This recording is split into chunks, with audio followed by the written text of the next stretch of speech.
Atlantis is one of the most famous lost places in human imagination. A vanished island, a powerful civilization, and a story of a world swallowed by earthquakes and floods. But maybe the real mystery is not only whether Atlantis existed. Maybe the deeper question is why this story has survived for more than 2,000 years. The search begins with Plato. Long before Atlantis became part of modern fantasy, it appeared in two of Plato's dialogues, Timaeus and Critias. He presents the story as an ancient account passed down from Egyptian priests to the Greek lawgiver Solon, and from there through generations of memory. According to the account, the Egyptians remembered a time far older than Greek history, a time repeatedly erased by floods, fires, and disasters. In Plato's description, Atlantis was a powerful realm beyond the Pillars of Heracles. Its capital was built in rings of land and water, with canals, harbors, temples, walls, bridges, and a palace at the center. The Atlanteans were wealthy, organized, and militarily strong, but their story was not only about power, it was also about decline. They became corrupt, aggressive, and morally unbalanced, and then, in a single terrible day and night, earthquakes and floods erased their world. That is why Atlantis is more than a lost city mystery. It is a warning about pride, collapse, and forgetting. But Plato's details are strangely specific.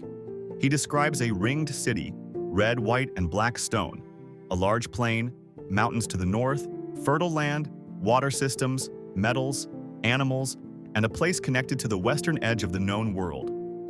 So if Atlantis was inspired by a real landscape, where should we look? Many candidates have been suggested.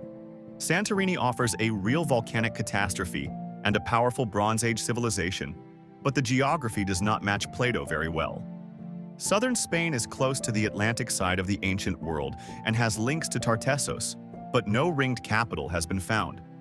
The Azores offer oceanic mystery, but the practical details are difficult. Then there is the Eye of the Sahara. The Richat Structure in Mauritania is not a lost city. Modern geology describes it as a natural eroded dome, shaped by layers of rock exposed over time. But from above, it looks astonishing. A huge circular formation made of concentric rings in the desert. To many people, it immediately recalls Plato's description of Atlantis. That alone does not prove anything, because nature can create shapes that look almost designed. But the Richat structure becomes more interesting when the wider landscape is considered. The Sahara was not always the desert we know today. During wetter periods, large parts of North Africa had lakes, rivers, grasslands, animals, and human settlement. Ancient river systems may once have crossed the Western Sahara, carrying water toward the Atlantic.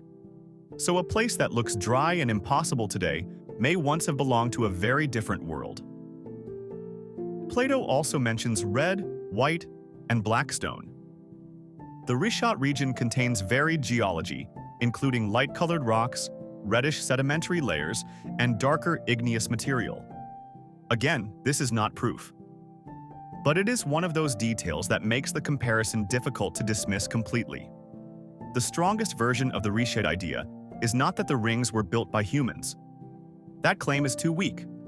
The stronger idea is that a natural ringed landscape may have been used, inhabited, modified, remembered, or later mythologized by people living in a greener Sahara.